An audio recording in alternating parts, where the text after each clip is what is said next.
Welcome everyone to South Huron Council meeting August 11th, 2025. And there's an amendment to the budget item 10.4.4, a staff report. So we'll call this meeting to order. Welcome everyone that's here today, our staff, and we welcome those that are participating from home. And we have a member of the public in the gallery who's actually doing a presentation later on. Nice to see you, Ryan. We thank our staff for being here this evening too, to provide us information and facts that help us make the best decision on behalf of the residents of South Huron. And please remind yourselves to either turn your cell phones off or put them on mute. And if everyone could please rise for Roll Canada, please. Thank you.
Please be seated.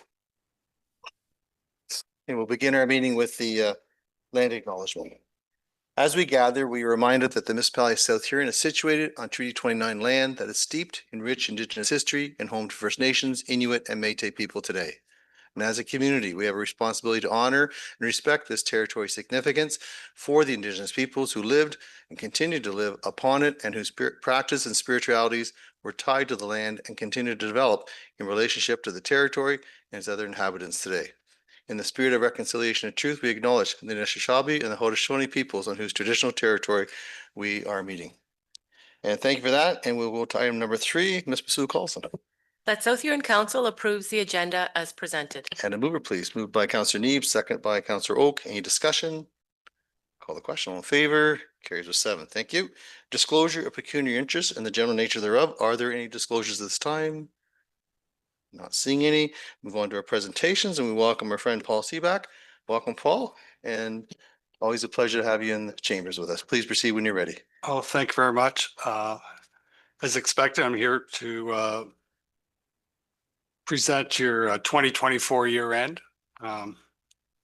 There's kind of 2 reports. One is a summary we do. It's a 2-page summary that has a little more information. And then, of course, there's the consolidated financial statements that are required under the provincial guidelines. So they're always have a little bit different ending result than your budget might, where your budget is more on a cash basis. So I'll try to go through all that.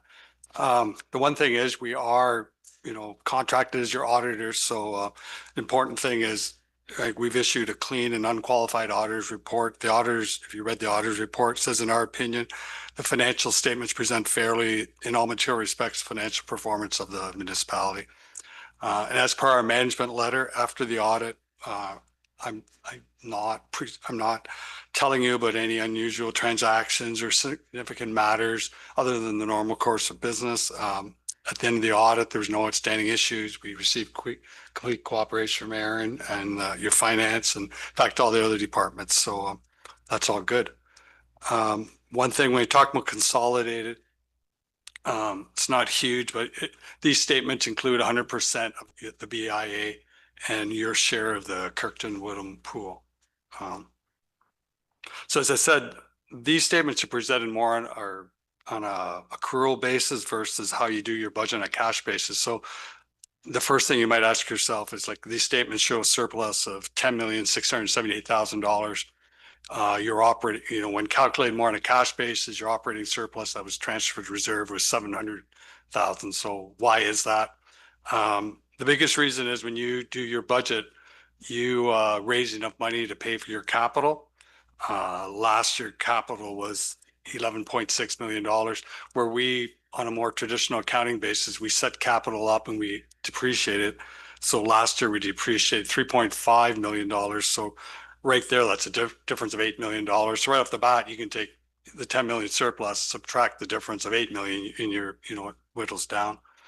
Another thing we don't do is when you're raising your money for your budget, you have to raise money for the principal payments and interest payments on your debt, whereas more traditional accounting, we only expense the interest and not the debt. So like during the year, you paid $1.1 million of principal on your debt. So of course, that comes off your end, where on us, that's all profit also. Then the final thing is reserves. We show reserves in our financial statements, but we don't expense them as you might, because you have to raise money, either take it into income or take it out of income. We just allocate it at the end as your surplus. And that was $1.6 million. So you take all those factors, that's how you get from the 10 point, if you use it as financial statements, or you guys out in the public, you don't want people thinking you had a $10.6 million surplus, when in reality it's closer to 700,000. But that being said, we use exact same financial records, same accounting. It's just different. At the very end, we just use some other accounting policies that for your budget you don't. I guess the question is, why are these important? The financial statements and your FIR, financial information report, is basically how the province sees your municipality. So as I said, there's a $10.6 million surplus. 2023, it almost has to be that much because you've got so much capital. That last 2023 is 8.6 million. So, I've tried to explain that. I've mentioned during the year you spent 11.6 million on capital. 2023 is 10.2. You had budgeted 15 million, but there were some projects not completed, some at the arenas, Port Blake, a few places. As you know, the majority is spent on transportation, 7.3 and 5.1 on the Main Street North project. How that affects you, if you'd spent all your capital, you'd have lower reserves, you'd have a lower bank account, etc. Municipal debt at the end of the year was 21.5. You did all that capital without incurring new debt. You did make principal payments of 1.2, and we would look at that. You'll see that 2 loans have been paid off during the year, and those loans free up a certain amount of cash, so you don't make those payments. As far as your debt level, majority of your debt are water and sewer projects. So there's the 2 arena loans, and so they're majority of that is funded by water sewer rates, not by your mill rate. The province does do a calculation on your FIR. There's a schedule that they calculate what your total debt payments can be each year, and you're at 38%, 38% of that. So you're well below the maximum. Another positive, at the end of the year, there was $30.1 million in reserves, an increase of 1.6. You would have transferred more out if you had done all the capital, but between the surplus and not doing all the capital, you're able to increase your reserves. So that's positive too. And at the end of the year, there's always, you didn't spend all your, we call it deferred revenue. Those are grants received that weren't spent. There was your federal gas tax, some provincial road grants, and so they were 764,000 not spent. So that'd be used in your 2025 budget.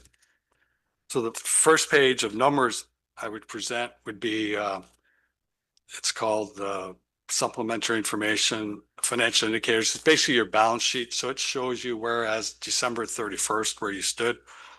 So your cash is 18.9 million. Your money's all at Scotiabank, 10.9 in general, and reserve bank account 8 million. You'll notice accounts receivable are higher. There was for the connecting link, you got $3 million, but there was $1.5 million not paid by then in December. So that's why your receivables went up. That's why your bank's not. If you had received that 1.5, your bank would be higher. Your investments, 10.5 million. They're in high interest savings account. One is a provincial institution, one fund, and the other is Scotiabank. And then your long-term receivables, those are just your tile drain loans outstanding. So they show up as a receivable, and you also borrow the money from the province, so they kind of cancel out. So $36.2 million in assets, up from almost 33 last year. Things you owed at the end of the year, payables are higher. Yet there's higher holdback with all the construction. Deferred revenue, I talked about the deferred revenue and development charges. Last year, there was, each year we're required, or your engineer required to figure out how much money you need today to close and maintain your landfill sites in the future. The calculation this, as you know, you have 3 landfill sites, South Huron, Stephen, and Osborne. Majority is for South Huron, 7.5 million. So there's a new accounting policy started last year. You know, it's same concept. It's supposed to include more things, but basically in your case, it's still just the landfill liabilities. So that's just an estimate. And in reality, when they have to be closed, you either use reserves or operating money to close that. But we're required to put that number in there. And then the municipal debt, 21.6.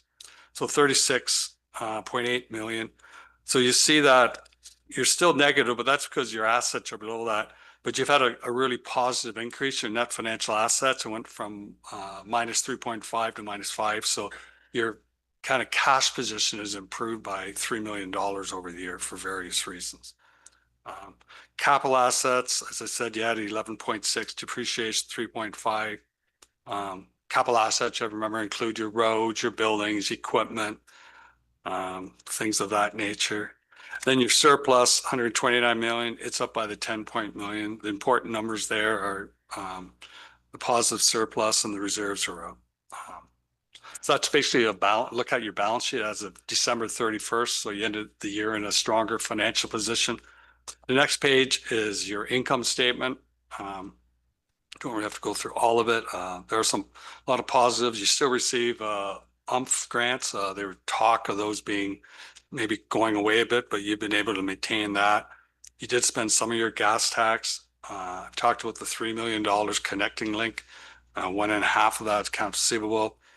Other capital grants, that's lower the year before. You had some road grants in there, 1.8 million in 2023. And then other provincial grants of 353,000. Then all your user fees, the things you do, the big one is water and sewer, garbage. The roads is higher because you received some money for contributions to the Main Street reconstruction. You still get considerable money, vibrancy fund, that's the wind turbines, 353,000. The bank interest is higher than budgeted because you have more money and interest rates were still a little higher at that time of the year. So total revenue, 31.8. Most of your expenses are on budget and they total 30.3 million. So just looking, and that's including the reserve transfers and the capital. So we try to show how on a more of a cash basis, if you took the 31.8 million of revenue minus that subtotal of 30.3 million, you have a surplus of 1.5, take off the debt, and that comes back to the 700,000. But when we add back the capital and the reserve transfers, expense depreciation, the expenses are much lower at 21.1, and that's how we calculate the $10.7 million surplus. Is there any questions on any of those schedules? Thank you very much, Paul. Any questions for Mr. Sivak? There are, then the main financial statements, just, you know, there's a lot of information in here as far as notes and that. All your loans are shown in note 9, equaling the 22.6 million. It shows, or sorry, 21.5, 22 is last year. It shows the two existing loans that are gone. One was for water and sewer, one was for the pool. There's a long note breaking down your reserves. And then there's the trust statements. The trusts are, majority of that are the cemetery perpetuity funds. And how that works, the interest earned on that outstanding money is transferred to pay for the operating of your cemeteries. I think back in the day, it would have been enough to pay, and now it's obviously not enough, but 50,000 was transferred from the perpetuity fund to finance the cemetery operating costs. There's a separate statement for the BIA, and then the Kirkton Woodham Cemetery Board and swimming pool. There's not too much outstanding there, so I can go through those. It's up to you. Does anyone have any questions? Would like Mr. Selak to go through the other statements? Not seeing any? Nope, that's good, Paul. Are there any questions for Paul at all at this time? Doesn't appear to be. Good job. Well done. Well, thank you very much. Best of luck in 2025. And once again, thanks, Darren. You're very fortunate to have such qualified staff to fill in. Oh, we're very fortunate to have their staff we have. There's no doubt about that. And thanks again, Aaron, for doing what you do for sure. Working well with everyone. Great. If there's nothing further, we appreciate your time. Okay, thank you very much. Have a Ms. good Basula Colston, can you read the recommendation, please? The South Huron Council receives a review of the 2024 audited financial statements by Seabach and Company LLP as presented by Paul Seabach. And a mover, please. Deputy Mayor moves, Councillor McLeod Haggett seconds. Any further discussion? Well, the question all in favor carries with 7. Thank you. Now we go on to 6.1 to our delegation. Welcome our friend Ryan Erb. Ryan, welcome to Chambers. Good to see you again.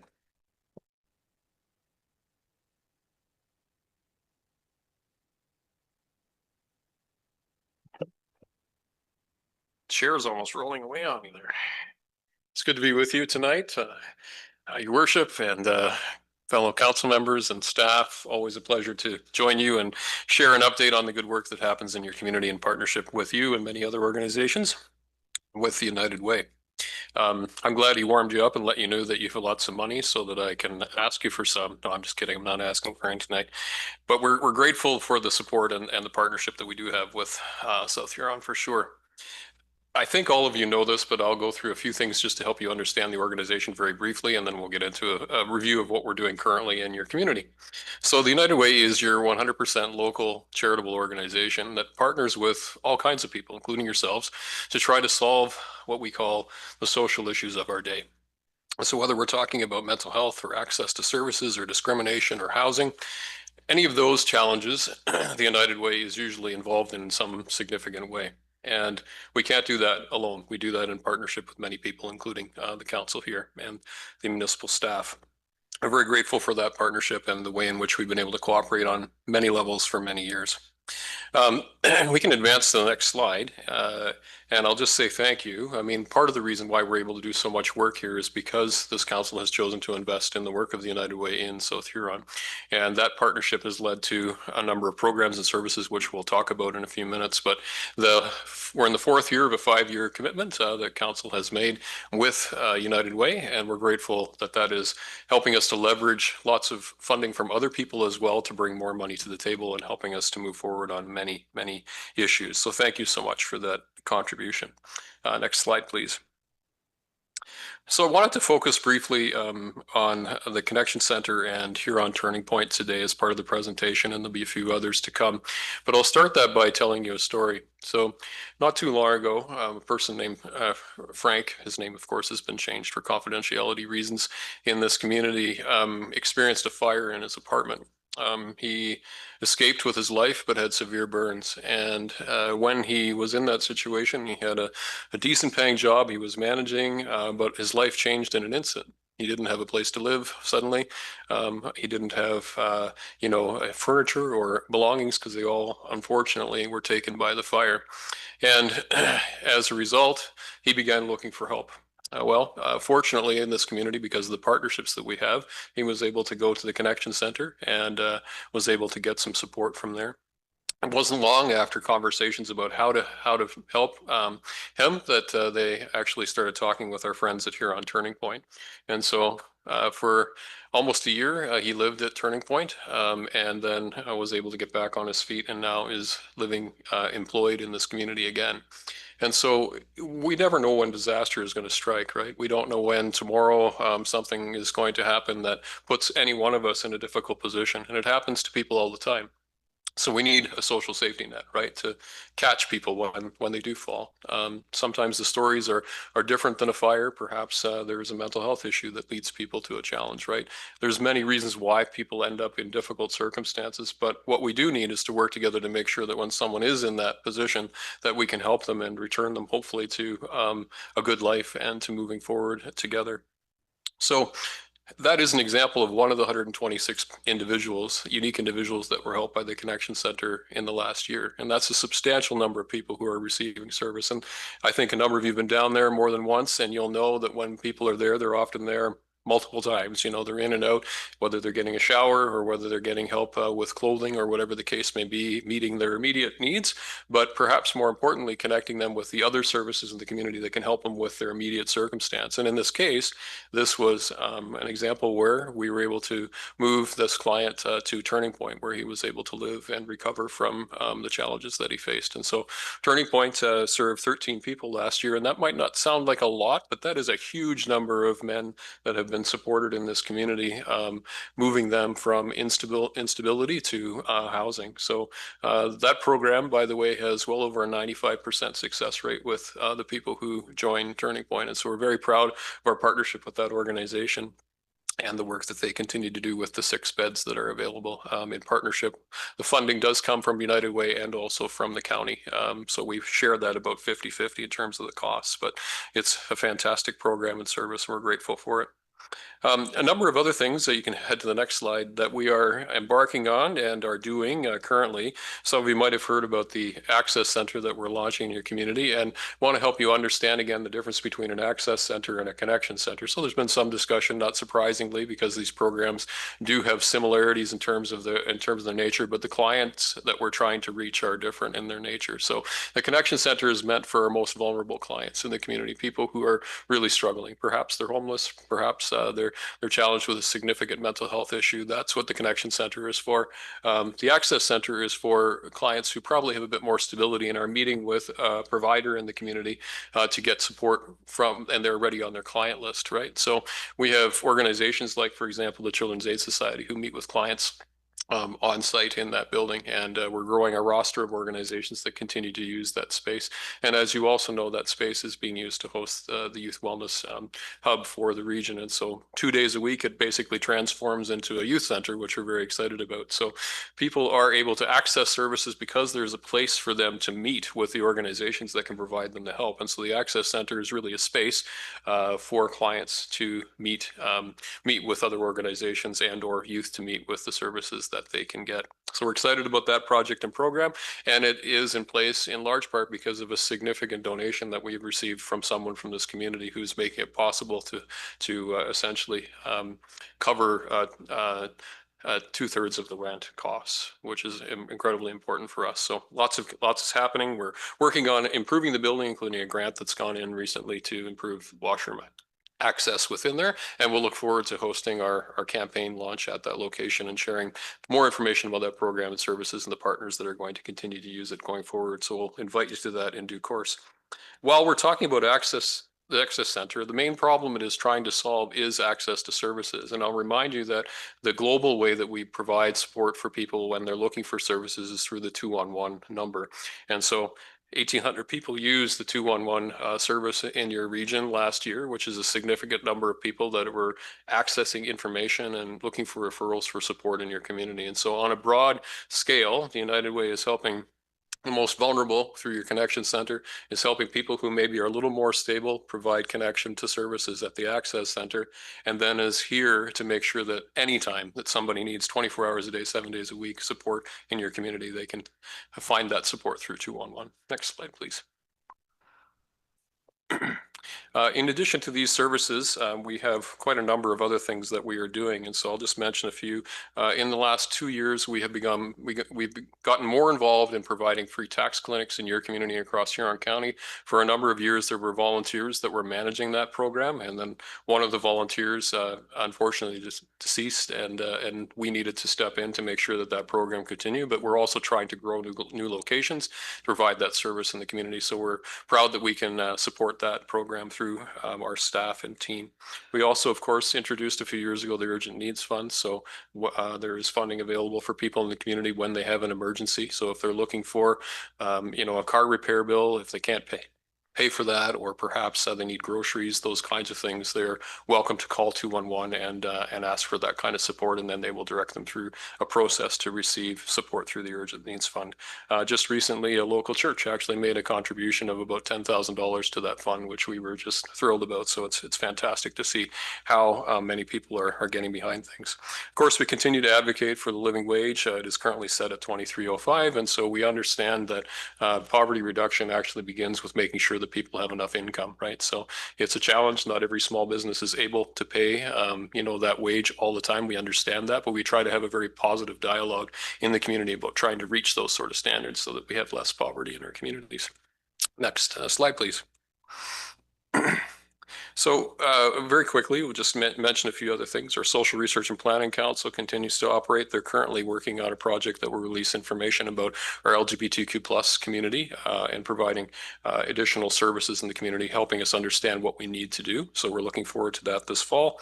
And we have, of course, our latest huge project is called United Housing, and we will be working together, we hope, over the next while to develop a project here within, I guess, the new bounds of Exeter as it stands. And so we're looking forward to working on providing affordable housing in the longer term as well for members in the community. We continue with investments, next slide please, with organizations that are critically important to your community, like Big Brothers and Sisters, the Women's Shelter, Huron Safe Homes for Youth. These organizations continue to provide important services, and they're part of that overall social safety net. Not everyone knows this, but the United Way is actually the largest funder of social services next to the government. And so without the United Way, substantial numbers of programs would actually close in your community. And so we're grateful that we have those partnerships. Next slide, please. We also, of course, in that vein, support the Huron County Food Distribution Center, which is a fantastic local program. And we also support a program through the YMCA that allows youth to access funds so that they can participate in recreational programs in your community when they can't afford to do that. All of these programs and services together mean that we are a better place for the community members, and we're there for them when they have an emergency, when they struggle with something. We have answers. It's a whole lot easier if someone calls you, perhaps, as a leader in your community, and you can actually say, well, yes, we do have some programs and services that can support you in your time of need. And so we invite the continued partnership that we've built over many years to continue to grow and flourish with the United Way, and look forward to continued support. And please, if there's ever any questions, please do reach out, and we'll be glad to continue working with you. And by the way, we did have a local person who was working with us for a short period of time since Michelle moved on to other things within our organization. I think most of you know that happened, but we are now in the hiring process, and it looks like we should have an answer on a new person for your region by the end of this week. So we're grateful for that. And 2 people from Exeter have actually applied for the position. So I'm looking forward to meeting with them on Wednesday for their second interview. With that, I say thank you. Well, thanks very much, Ryan. Good job. Well done. Any questions for Ryan from members of council? Councillor Dietrich, go ahead. Thank you to the mayor. Brian, you did a very good presentation. Thank you. Do you or who monitors who gets these benefits? The reason I asked, I know there's food banks where there's Cadillac SUVs pull up. Yeah. So I just. Yeah, there's a sort of 2 answers to that question generally. First of all, the organizations that we fund and support, they will have their own policies for managing that. We are aware of those policies, but the organization, for example, the local food bank would have its own policy, and the funding that we would provide to the distribution center would provide food to them. So we don't involve ourselves directly in the policy making. So a concern about a policy with the local food bank would be a question for them. We're happy to enter that conversation if that makes sense, and to try to help. But I would also say it's hard to tell sometimes whether or not somebody needs help right now, even if they're driving an SUV. We have experienced, and significantly more, I would say, in the last couple of years, people who are working and have found themselves in significant trouble. Sometimes maybe they didn't make the best decision about the vehicle that they should have bought. Granted, at some point they might have got themselves over the head, but it doesn't mean because they're driving an expensive vehicle that they maybe don't need food. So it's hard to say, or maybe they were helping someone else, right? So the stories are you always have to drill down a little bit further, I suppose I would say. But also those organizations do have policies that make sure that people are only accessing who are in need. Oh, your microphone built? Can you explain that 30,000 times 5? Sure, I can. Yep, that was an annual contribution that's been made through the budget here to the United Way. So, yes, that is what you contribute. Sorry if that wasn't clear before. Yeah, that's what I was saying. Thank you for. Great. Any other questions? Councillor Neep. Yep. Thank you for the presentation. And one of the things that just to go back to Councillor Dietrich's question, during the pandemic, this kind of contribution started out of that. And it's nice to see that it's grown and that there's multiple partnerships with a number of agencies that are all kind of cooperating and working together. I know in my job as a teacher, we're well aware of all of these different organizations and how they're collaborating. And so there's connections with the school boards as well, which I think is great because there are a great number of youth experiencing poverty, as well as seniors. So it's good to know that the investments that we're making are having an impact. And I think even though the pandemic has ended, there's still evidence that some poverty and issues are continuing. And so it's good to support. So thank you. Thank you for that. And I would agree that sadly the number of people who are looking for service has actually continued to increase. Thank you. Any other questions? Okay, great presentation. Thanks very much, Ryan. Always a pleasure to have you in our chambers. You're welcome. Thanks, everyone. Take care. Thank you. Ms. Masul calls the recommendation, please. That South Huron Council receives a delegation of the United Way of Perth Huron, providing an update on the Memorandum of Understanding as presented by Ryan Erb. And a mover, please. Moved by Councillor Neep, second by Councillor Oak. Any discussion?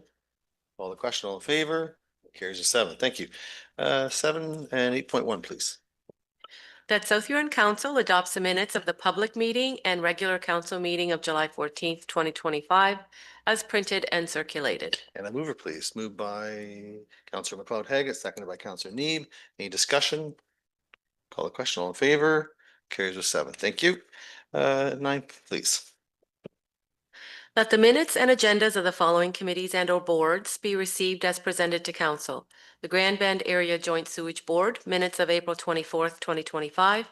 Asable Bayfield Conservation Authority, draft minutes of June 19th, 2025, and agenda package of July 17th, 2025. Committee of the Whole, minutes of July 7th, 2025. Exeter Rodeo, minutes of July 9th, 2025. And a mover, please. Moved by Deputy Mayor, seconded by Councillor Neeb. Any discussion? Call the question. All in favor? That carries a 7. Thank you. 9.5, please. That South Huron Council receives the Dashwood Community Development Fund Committee, draft minutes of July 14th, 2025, and that South Huron Council approve the recommendations of the Dashwood Community Development Fund Committee as follows. That $4,000 from the Dashwood Community Development Fund Reserve be allocated for the purchase of brackets for the new Christmas lights, and that the proceeds received from the sale of the current Christmas lights be allocated to the Dashwood Community Development Fund Reserve. A mover, please. Moved by Councillor McLeod Haggett, seconded by Councillor Neeb. Any discussion? Well, Councillor Oak, go ahead. Just a quick question, and I'm in agreement. It's just, is this a budget amendment with the 4,000 coming out of the fund or not? Does it need to be a budget amendment? Who would like to take that? Go ahead. Ms. Moore, go ahead. Through the mayor, it's not going to have an impact because it's coming out of a reserve, so it will change the spending from the reserve. So I believe we could call it a budget amendment or just make an in-year adjustment for that. Yeah, no, I'm fine with it. I just didn't know terminology, whether it's a budget amendment or how that's treated. Thank you. Okay, any other questions at this time? So we have a mover and a seconder. If there's no further discussion, call the question. All in favor? That carries with 7. Thank you. 10, please. That South Huron Council receives staff report ESD 14-2025, results of annual DWQMS management review, for information. And a mover, please. Moved by Counselor Neeb, second by Counselor Oak. Any discussion? Call the question. All in favor? That carries a 7. Thank you. 10.3.2. The South Huron Council received staff report TSD 08-2025 for proposed speed areas, and that council approves the proposed speed reductions as presented, and that a bylaw be brought back for the required 3 readings. And a mover, please. Counselor Neeb moves, seconded by Counselor McLeod Haggett. Any discussion? Counselor Neeb moves, so go ahead, sir.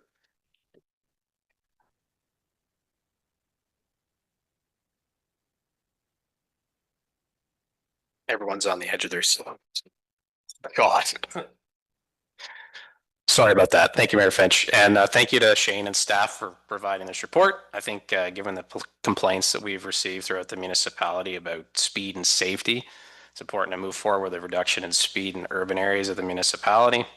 As a municipality, through our official planning process and infrastructure work, we are allowing higher density and providing improved walkability for residents in Exeter. This will mean more residents out on or near roadways.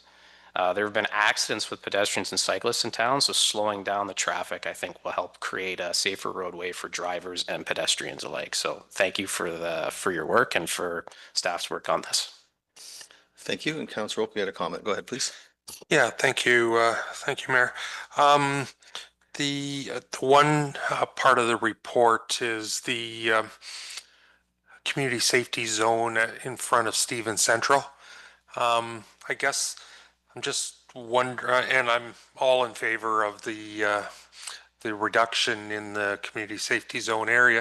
I noticed in other parts of the province, when there's a school out in the country, they have a sign that's flashing when school's in, and then it's not a reduced speed when it's when the school isn't operating. I guess is that what is being proposed here, or a permanent reduction 24/7 sort of thing? Through the mayor, it would be 24/7. And sorry, going through this after, yes, there should have been down at the context and background. If the Stephen was left out, and that's my fault on that part. So it would be in the proposed bylaw at 60 kilometers an hour in that zone. So from Crediton Road, 250 meters to the north would be the proposed area.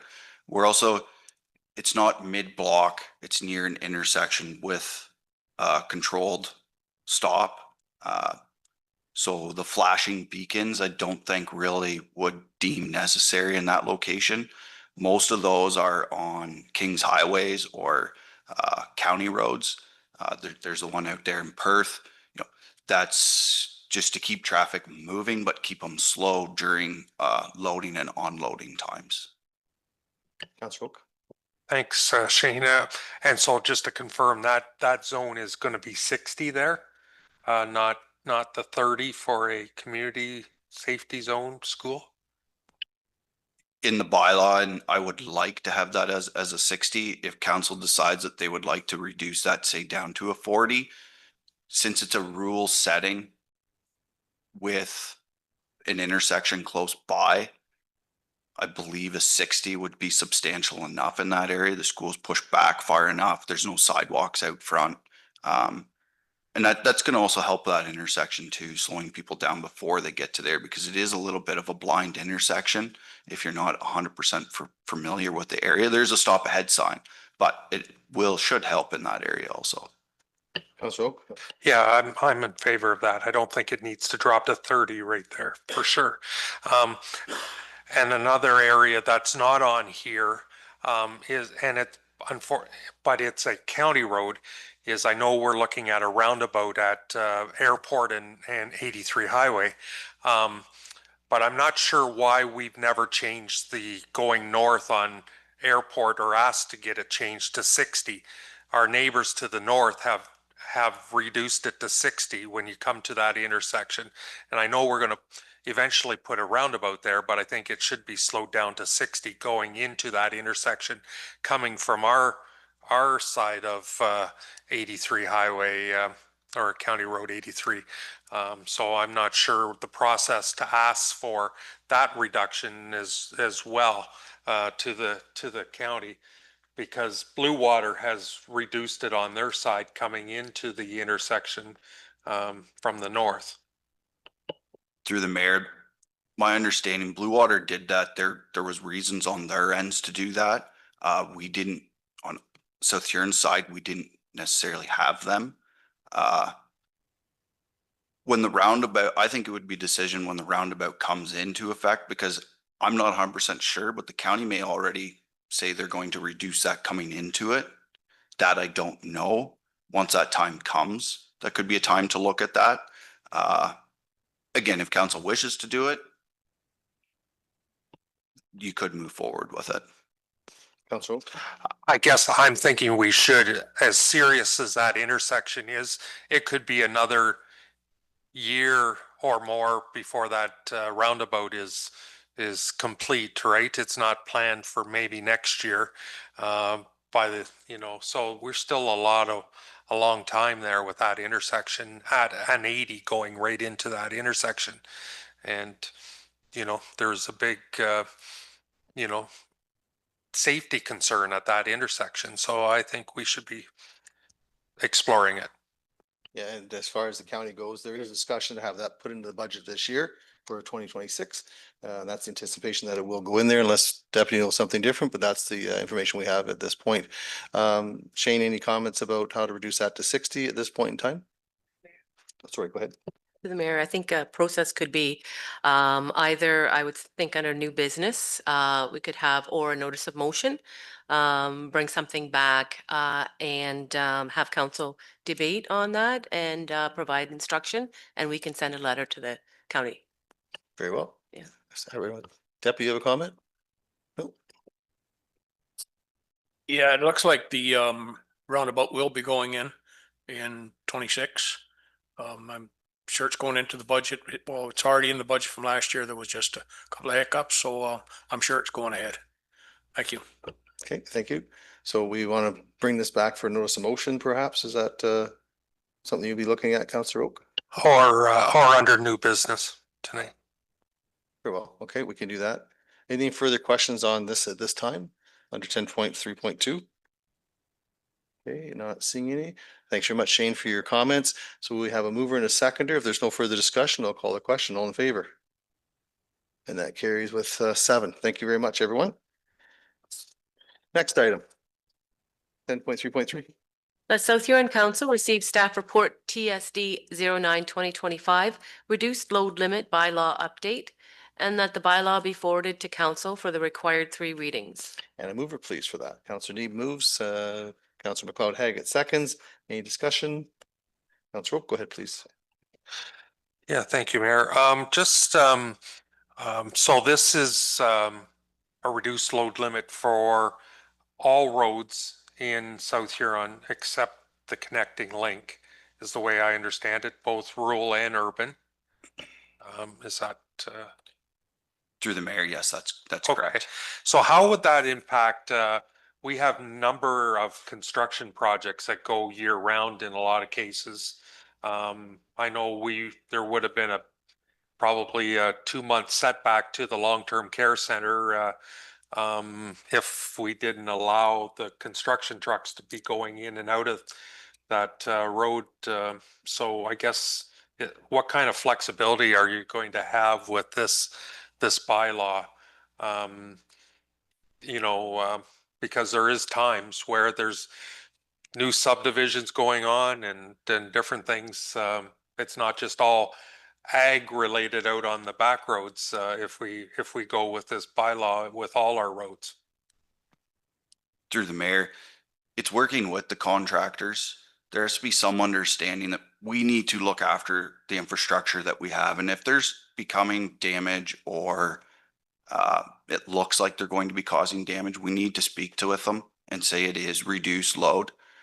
At the end of the day, their project, they have to also look at, what type of season they're doing that project in. And, that's half load season. I would say a lot of the contractors in this area are very respectful of it. I do get multiple calls during those times. on other roads, and it's, you know, come in early in the morning when there's still frost and be done by 9 o'clock. And working with them, I find I get better response back.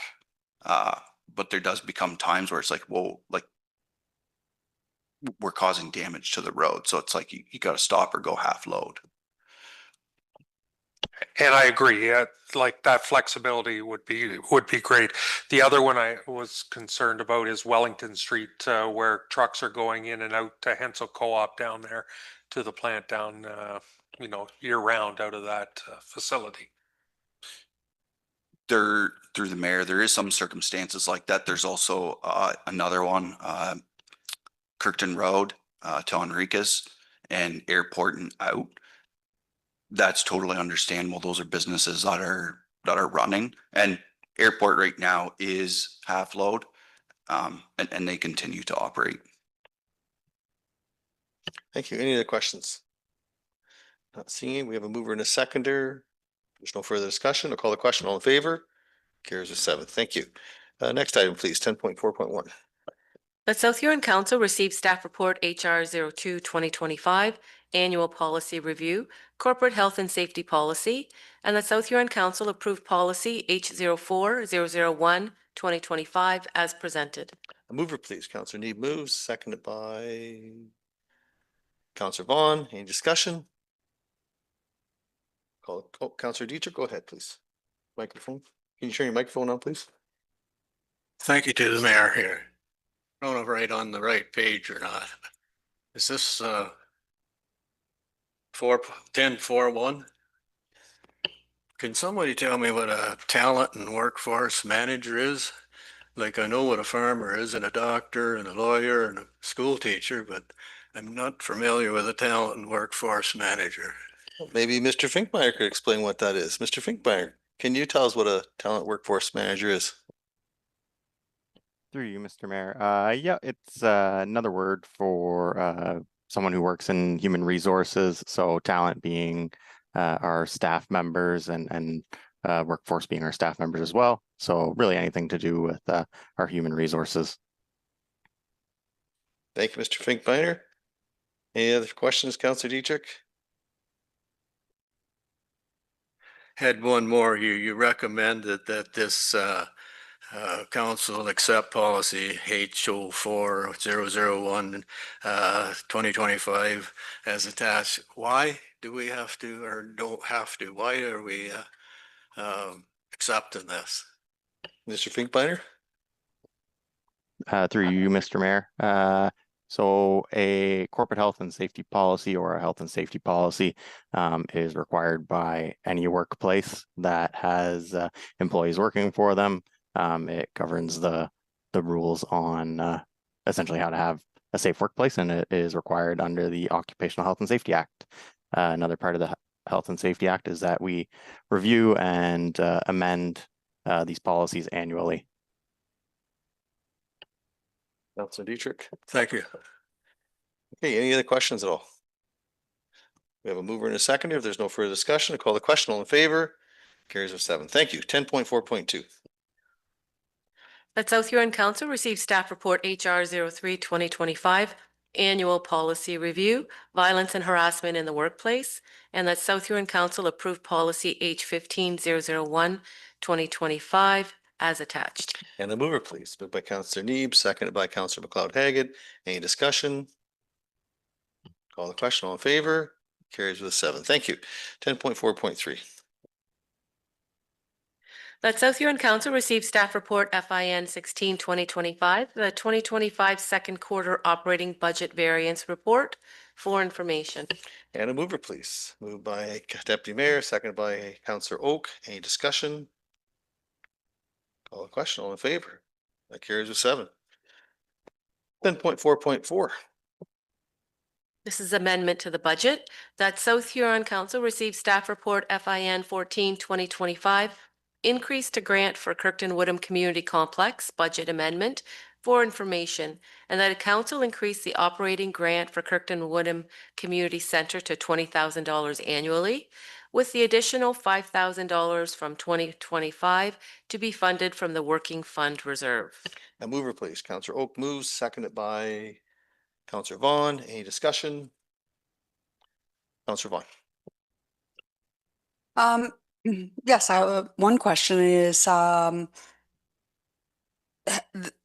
rate that we give right now, we've had that same rate for like 10 years anyway. So this is the first increase in all of that time, right? Okay. And although it's not part of the motion, there is an attachment to this report, and there is some mention in the report about the sign, the digital sign. And it looks like Perth South has approved it for their budget. And I'm not sure what kind of discussion, if any, has actually happened between South Huron staff and Perth South staff. And yeah, so maybe we could start there. Through the mayor, we have had some discussions, and they did advise that it's unlikely that the project will be done this year. So we had discussed it internally and brought forward that it could be incorporated into the 2026 budget. Or council can decide to do a budget amendment and set aside those funds for 2025. Counselor Oak, go ahead. Yeah, thanks. And that's right. The discussion occurred last fall as well, and we're aware that it was being looked at, and the optimists were getting a quote just to get a rough idea what it might cost. But because Perth South is the administrating body now, it went to them, and they just recently passed their budget, so that's why it's just coming to us now, because we didn't put it in the budget because it didn't come from them. They just passed their budget like a few weeks ago here. So that's why it's just come to us now officially that they've put it in, passed it in their budget. So we didn't put it in the budget, and because nothing had come from Perth South saying, hey, they were looking at it, because by the time we did our budget, they hadn't even started their budget process yet. Okay, thank you. Counselor Vaughn. Yes, maybe a follow-up to Councillor Oak. So do you know if the tender process, has that actually occurred? So we don't really know if it's going to be as much as a $50,000 to $100,000 sign at this point. It's just planning. Through the mayor, that is correct. Yeah.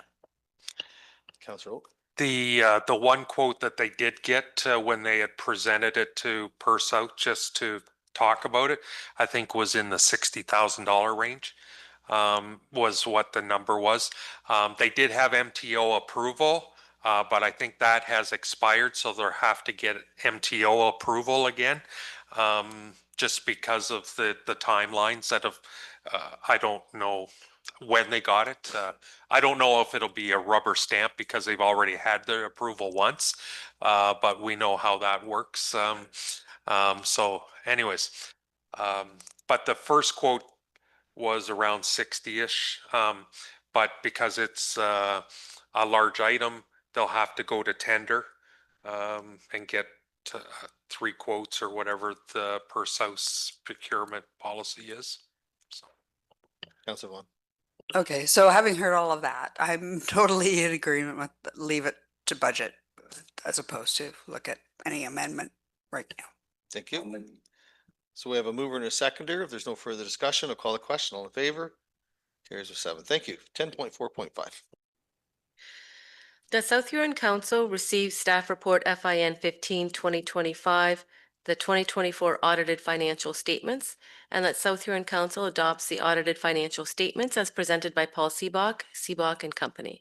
A mover, please. Moved by Counselor Neeb, seconded by Counselor Oak. Any discussion? Call the question. All in favor? Carries with 7. Thank you. 10.4.6, and I believe our clerk is going to speak to this. So through the chair, just to provide clarification, there was an error on the draft bylaw.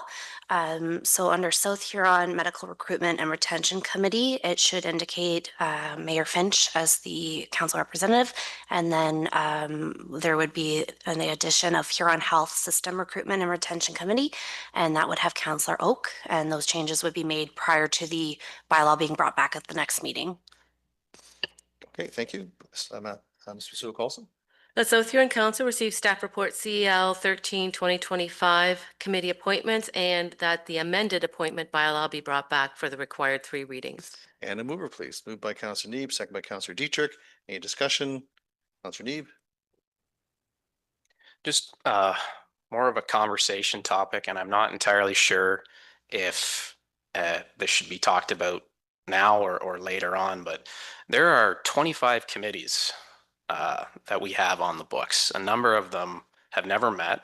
A number of them I don't think are valuable anymore, and they all tie up our staff time. And so I'm just wondering whether we should be having a further discussion about whether we should even have some of these committees on the books. And an example could be the landfill liaison committee, that did not meet last term, did not meet this term. And again, we've already had a council meeting where we received a report talking about the landfill. So as council, we're already kind of taking the lead on that discussion. So I'm just wondering, and I'm looking to staff as to whether or not we should go through each of these committees and decide whether or not they need to continue. Because from my perspective, we're already having a lot of these discussions during council. The Volunteer Appreciation Committee is another example. There's already an organization that is doing an event already. So I'm just wondering what a committee of council's role is in doing that if we're duplicating. So, yep. And great point, Councillor Neeb. Thank you. Deputy, go ahead. Thank you, and I agree with Councillor Neeb. Maybe some of these committees we don't need a representative on. The committee may be fine, but maybe we don't need a council rep on it. And I agree, we need to look at these because it is time consuming for staff, whether there's a meeting or not. There's still something there that they have to do. So I think great idea. Any other comments from members of council on that? Councillor Neeb, go ahead. Through the chair, I don't know whether I hesitate saying having a committee of the whole, having a committee meeting to discuss the committees, but at the same time, I don't like that we could be here for an hour having discussions about each individual committee. So I don't know whether we should be looking at having this conversation at a future committee of the whole before we. Through the mayor, and we can certainly amend this with maybe a friendly amendment or amend this particular, and then just have maybe a committee of the whole date for further discussion. I would bring up to council though, at the beginning of each term of council, we do go through all of the committees, and that's also a good opportunity. However, it's with a new council, so they may not be depending on who's in, they may not understand maybe what each committee is for. So it may work good to have it at the end of this council at some point. Councillor Oak. Yeah, thank you, Mayor. I think it'd be good to have a committee of the whole to discuss it again, maybe just before. We did review it, like you said, at the start of council. I guess some of these committees also include some of the community, and I don't want to just not get community input on some of these items as well. And so it's not just all about the council here. We include some of the community members in some of these committees as well. And I think, we'd be remiss if we don't solicit that kind of input on some of these committees as well. So. Okay, thank you. Great conversation starter. Anyways, any other comments at all at this time? Okay, do you want to do a friendly amendment then? Is that what we're looking at then to have a committee of the whole? Who actually moved that, Madam Clerk? So it was moved by Councillor Neeb, seconded by Councillor Dietrich. Okay, so would you gentlemen be interested in making that a friendly amendment? Councillor Dietrich, would you be okay with that also? Very well. Okay, and Madam Clerk or whomever could read that, please. The South Huron Council received staff report CL 13/2025 committee appointments, and that the amended appointment bylaw be brought back for the required 3 readings, and that a committee of the whole be set at a date to be determined for further discussion. Satisfied with that? And Councillor Dietrich, thank you. Is there any further discussion on this? Okay, not seeing, I'll call the question. All in favor? That carries with 7. Thank you, everyone. Okay, we'll just go on to notice of motion now. Are there any notice of motion, Madam Clerk? There are none. Items for discussing arising from previous meetings. Are there any items arising? Okay, not seeing any. New business, and we have 13.1, and I'll come to Councillor Oak in a moment. Go ahead.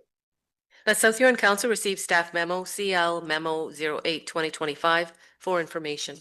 And a mover, please. Moved by Councillor McLeod Haggett, second by Councillor Oak. Any discussion? Call the question. Oh, Councillor Vaughn, go ahead, please. Right. Is this the appropriate time to advise that I already have a conflict with the dates that are on this schedule? Sure. Okay, so with the December 18th meeting, that day is fully booked for me. I won't be able to attend that one.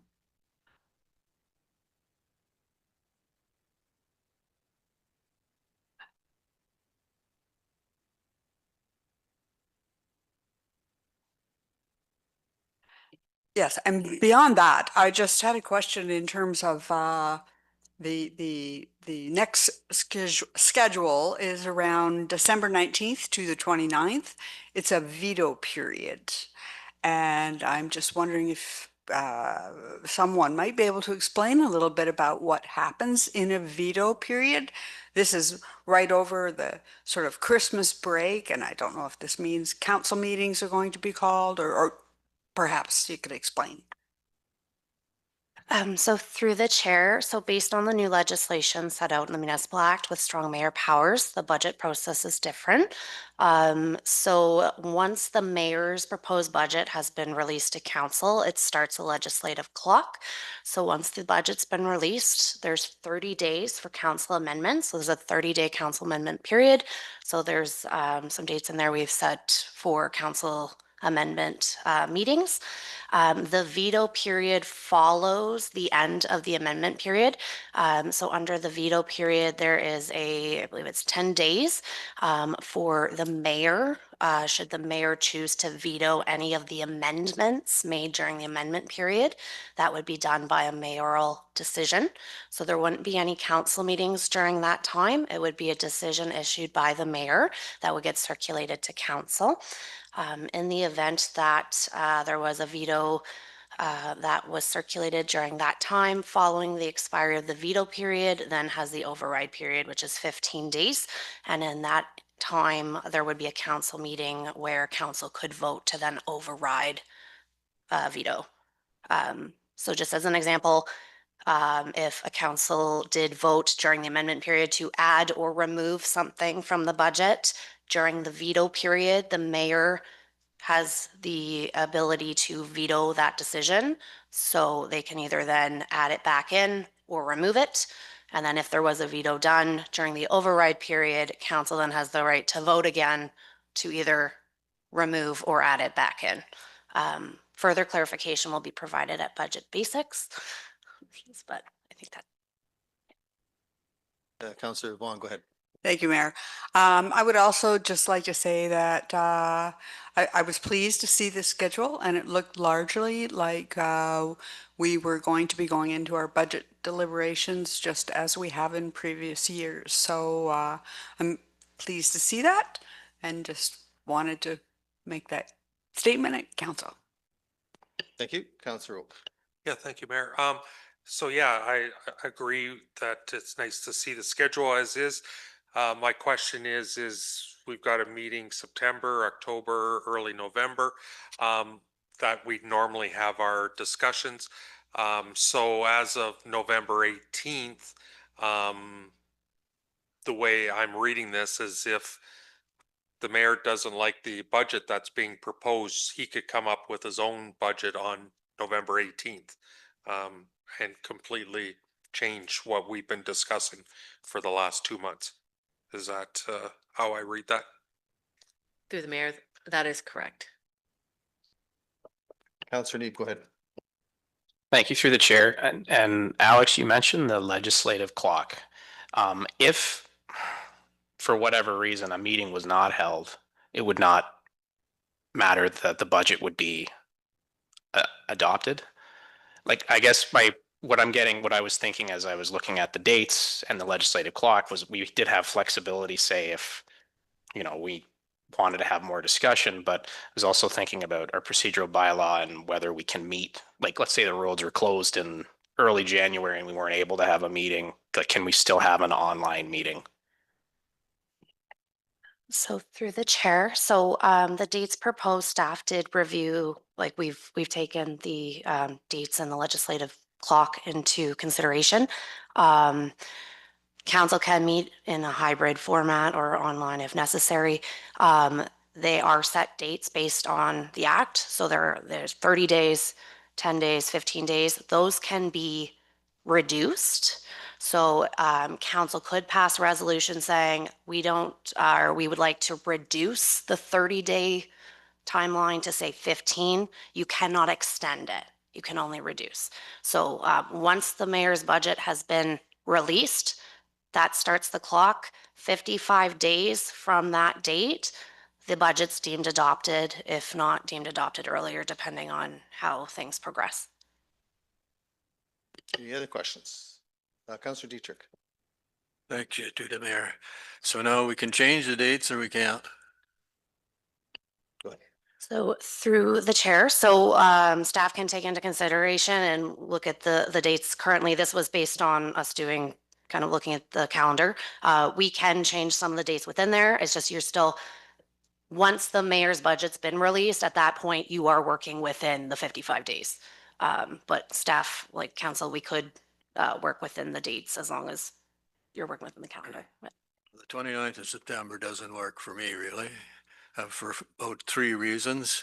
Number 1, I could be combining beans. Number 2, sowing wheat. And the 29th is my birthday.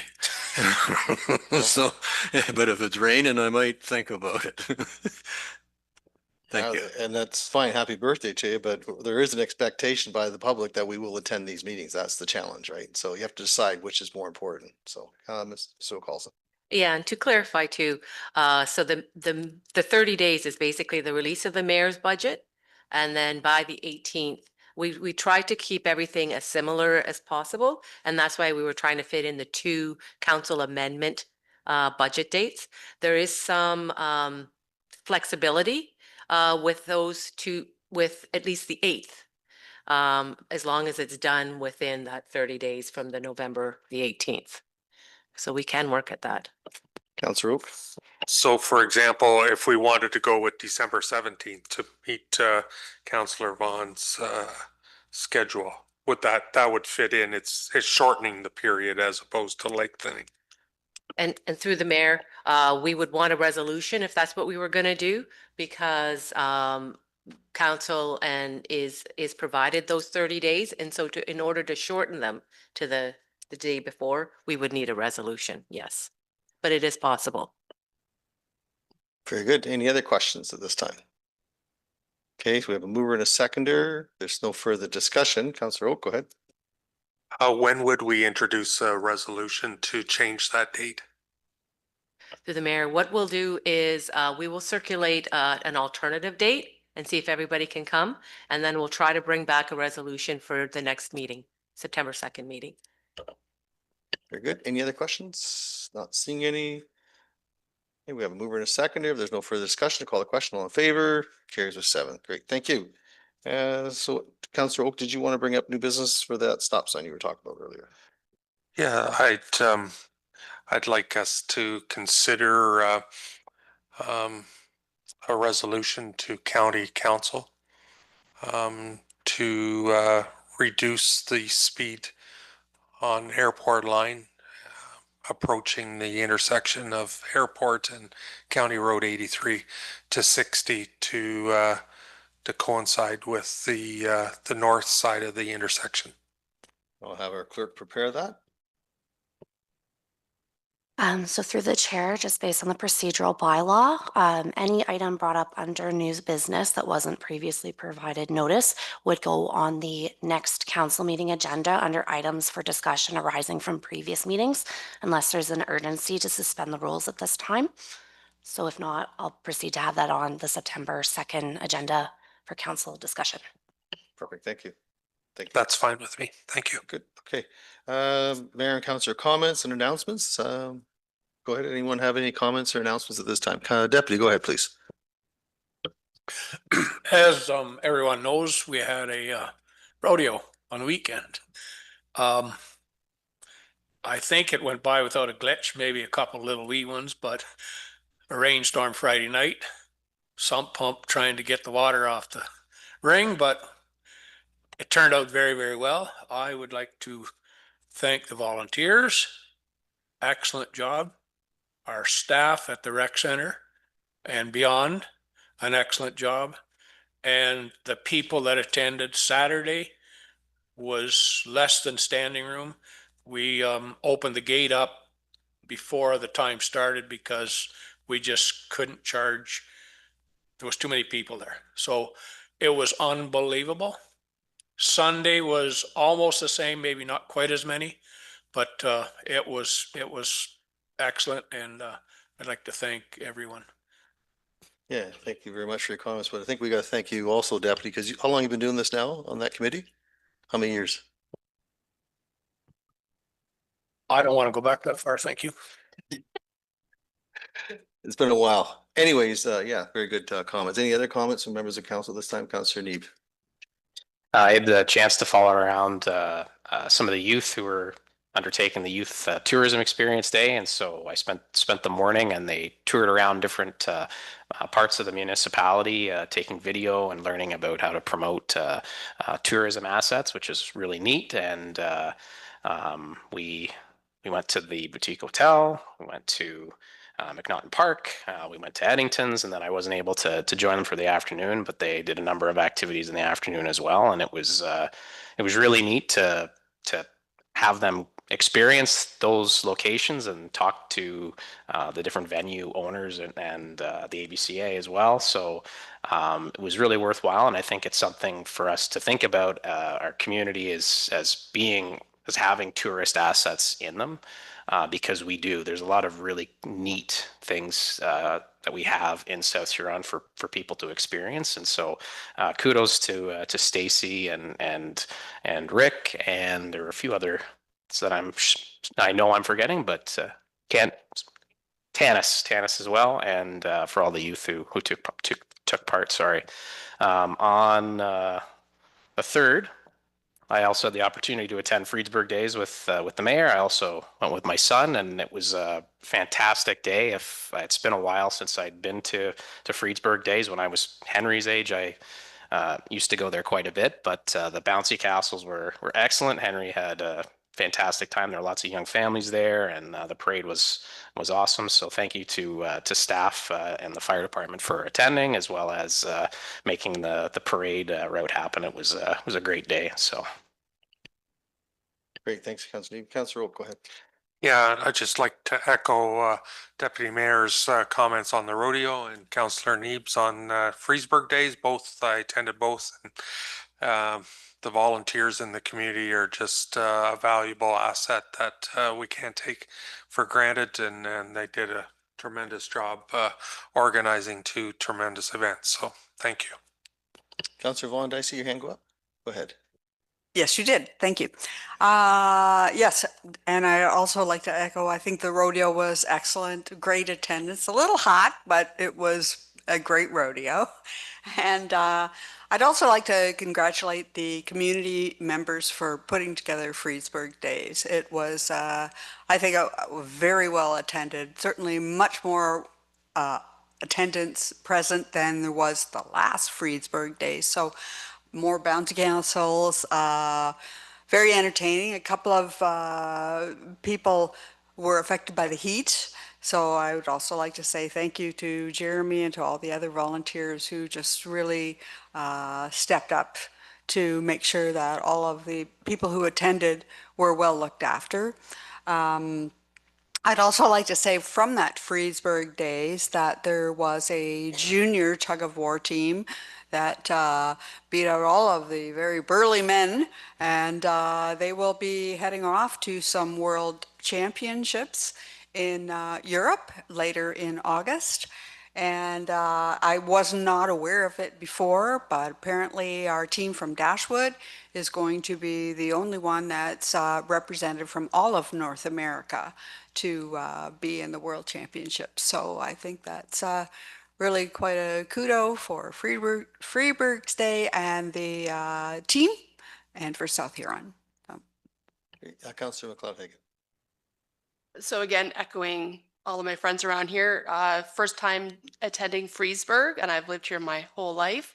But it was a great day and event. Echoing off Councillor Vaughn, I would like if we could to maybe have the junior tug of war team here to recognize their accomplishments, because they have reached some huge milestones in their age and what they've been doing. Also attended the rodeo. Thank you, Councillor Dietrich, for assisting in another great event. There was a lot of great feedback and everyone seemed to enjoy it. Great, thank you. Anything else from anyone else? Good. Okay, well, what the mayor has been up to, I attended various events, including the Decoration Day at the Exeter Cemetery on July 20th. And thanks to our staff, Alex and Kender, who were there and taking part in their day off to make it memorable for those that did attend. I know I say it a lot, but we truly do have the best staff anywhere. July 31st, I met with the program coordinators with the Journey Haven Youth Program at Town Hall here for their amazing race project. Great bunch of kids, and they had a lot of fun here at Town Hall. August 2nd, I participated again at the Freesburg Day Parade, and again, I want to thank the committee for their work, and our staff for working so well together to make it the success it was. And later on that day, I presented former Exeter Mayor Ben Hugenboom with a certificate for celebrating 90 years young, and thanked him for his service as mayor for Exeter for many years. I can only hope we all enjoy the great health that he has at 90. And on August 7th, I attended the Huron County Food Distribution Center's Gala up in Clinton. It was a sold out crowd and people from across Huron County participated. Sure need for sure across the county and very well received. Again, the Exeter Rodeo went over well. Again, thanks to Deputy Mayor Dietrich for being a part of that and the volunteers. I spoke to people from Holland and England who had planned their visit around attending the rodeo, and I know everyone's looking forward to next year. And this morning I provided a tour to Town Hall for a youth group, two groups of 10 and 12 kids, 25 in total, I think it was. They attended, and we took the liberty of asking them that they form a council, and they sat in your chairs representing the community. And we debated an item on the agenda tonight and came up with a resolution just like we did tonight. And I asked that they watch the meeting tonight to see if we came up with the same conclusion, and we did, on the 40-kilometer-hour speed limit. So they had the opportunity to debate it. I prepared the documents for them, and they really were engaged. And I thank their leaders for taking the initiative to come and contact me to do that. And thanks Stacy Jeffrey for helping with that project this morning too. So I attended a bunch of other events as well, but these were just some of the highlights. That's all I have. Moving right along, we go on to communications, and Ms. Sue Carlson, please. 15.1. 15.2. 15.3. Paul. 15.4. 15.5. 15.6. 15.7. 15.8. 15.9. 15.10. 15.11. Paul. 15.12. 15.13. 15.14, and that's 0.1, 0.2, 0.3. And 15.15, and that's 0.1, 2. Very well. 15.3, I believe Deputy Mayor and Councillor Oak. Who would like to take that? Go ahead, Councillor Oak. Yeah, I'd just like to support this exemption to the noise bylaw. Okay, okay, thank you. So we'll have a motion prepared by our staff and then we'll look for a seconder.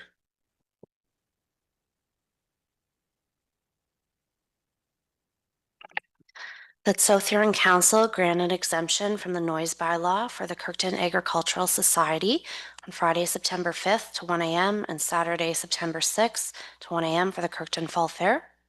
So moved, Councillor Oak. So moved. So moved. Seconded by Deputy. Second, yes. Very well.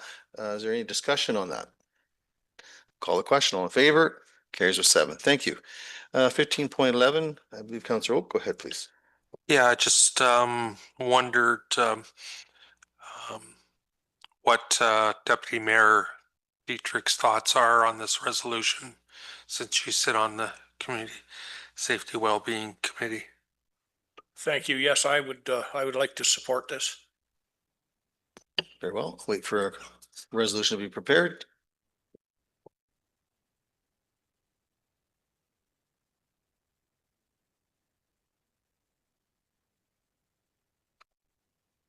That South Huron Council supports the Township of North Huron's July 21st, 2025 correspondence regarding financial support for implementation of Community Safety and Wellbeing Plan, and that the supporting resolution and originating documentation be circulated to the Solicitor General of Ontario, MPP Thompson, and the Community Safety and Wellbeing Plan Working Group for Huron. So So moved. moved. Thank you, Deputy. Councillor Oak seconds it. Is there any discussion? Call the question. All in favor? That carries with 7. Thank you. And those items pulled, Ms. Masu Carlson. Let South Huron Council receive communication items not otherwise dealt with. Mover, please. Moved by Councillor McLeod Haggett, seconded by Councillor Dietrich. Any discussion? Call the question. All in favor? Carries with 7. Thank you. And we go into closed session here in a moment. Ms. Masu Carlson. The South Huron Council proceed in closed session at 7:21 PM for the purpose of addressing the following in accordance with subsection 239 2 and E and F of the Municipal Act. Number 1, litigation or potential litigation, including matters before administrative tribunals affecting the municipality or local board, and advice that is subject to solicitor-client privilege, including communications necessary for that purpose. And number 2, advice that is subject to solicitor-client privilege, including communications necessary for that purpose. And that the following people remain in attendance for item 1, the CAO, acting treasurer and clerk, and for item 2, the CAO, clerk, and municipal solicitors, Todd Storms and Victoria Partington. Mover, please. Moved by Councillor Neeb, second by Councillor McLeod Haggett. Any discussion? Call the question. All in favor? It carries with 7. Thank you. We'll just get prepared now to move into closed.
And item 17, we're going to proceed with a report from closed session.